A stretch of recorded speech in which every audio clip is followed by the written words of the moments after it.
అండి.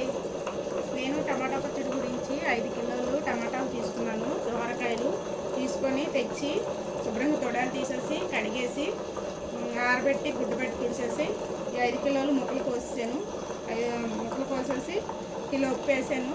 5 కిలోలు తిని కిలో కిలో ఉప్పు వేసేసి ఊరబెట్టేసాను. ఊరబెట్టాక 3వ రోజు కాంచి ముక్కలు పిండేసి ఆరబెట్టాను. కొంచెం ఆరాక ముక్కలు వైట్గా ఇలా పొడిగా ఆరాక మనం కిలో పులుపు ఉంటుంది.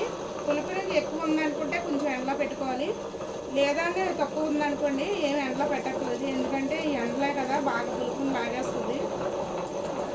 ఆ ముక్కలు వచ్చి మనం చింతపండు ఆ ఊటలోని వేసేసుకొని ఈ ముక్కలు కూడా అందులో వేసేసి నానబెట్టుకోవాలి. ఈ 5 కిలోలకి కిలో చింతపండు వేసాను. అంటే ఎందుకంటే కిలోకి 1/4 కిలో వేస్తే బాగానే ఉంటుంది. నేను 5 కిలోలకి కిలో వేసాను. చింతపండు పులుపు ఉంది. నానబెట్టి ఇదిగోండి 3వ రోజు నుంచి 3 రోజులు నానబెట్టాను. 4వ రోజుని తీసుకొచ్చి ముక్కలు అందులో వేసేసి నానబెట్టాను. పొద్దున్న నానబెట్టాను, సాయంత్రం రుబ్బుతున్నాను. దాంట్లోకి కిలో కారం, 1/4 కిలో ఆవు పిండి, మెంతి పిండి 1/4 కిలో వేసాను. ఎక్కువ అక్కర్లేదు, తక్కువ చాలు.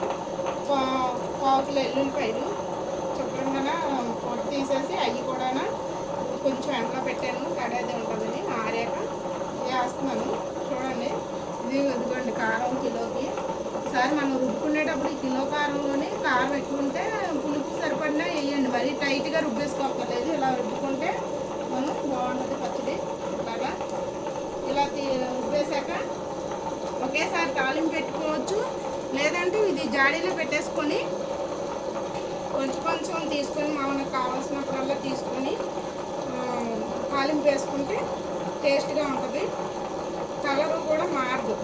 ఒకసారి తాలింపు వేస్తాం అనుకోండి నూనె జిడ్డు వాసన అది వస్తుంది. అలా కాకుండా ఒక శుభ్రంగా జాడీలో కానీ ఏదైనా మీకు గాజు చేసా లేదా ప్లాస్టిక్ది ఒక డబ్బాలాంటిదైనా పర్వాలేదు, దాంట్లో పెట్టేసుకొని మూత పెట్టుకొని ఫ్రిడ్జ్ ఉంటే ఫ్రిడ్జ్లో పెట్టుకోండి. లేదంటే ముందుగా పెట్టుకొని మీకు కావాల్సినప్పుడల్లా తీసుకొని తాలింపు వేసుకుంటే ఇది 2 రోజులని నిల్వ ఉంటుంది.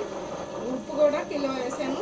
సరిపోతే మీకు చూసి వేసుకోండి. ఉప్పు కొంచెం ఎక్స్ట్రానే ఉండాలి, తక్కువ ఉండకూడదు. పచ్చడి పాడవుతుంది. చూడండి, ఇట్లా రుబ్బేసుకోవాలి. మీకు రోలు ఉంటే రోడ్లో రుబ్బుకోండి. లేదంటే ఇట్లా గ్రైండర్ ఉన్న గ్రైండర్లోనే వేసేసి మనం రుబ్బేసుకోవచ్చు. నాకైతే రోల్ లేదు, అందుకనే నేను గ్రైండర్లో వేసి రుబ్బేస్తున్నాను. ఆవు పిండి కొంచెం, మెత్తి పిండి కొంచెం వేసి ఎల్లుల్లిపాయలు ముందే వేసాను. కొంచెం అలా కొంచెం కొంచెం వేసి మనం రుబ్బేసుకుంటే ఏంటంటే ముక్కలు కొంచెం బాగా నలిగాక అప్పుడు ఉప్పు కారం వేయాలి.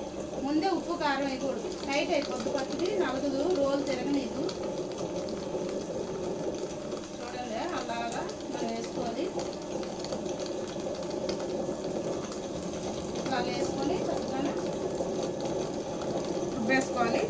రుబ్బి పక్కన పెట్టుకొని మీకు కావాల్సినప్పుడల్లా తీసి తాలింపు వేసుకోండి. ఇట్లా నేను చెప్పినట్టు పెట్టుకుంటే టమాటా పచ్చడి పాడవదు, బాగా ఉంటుంది.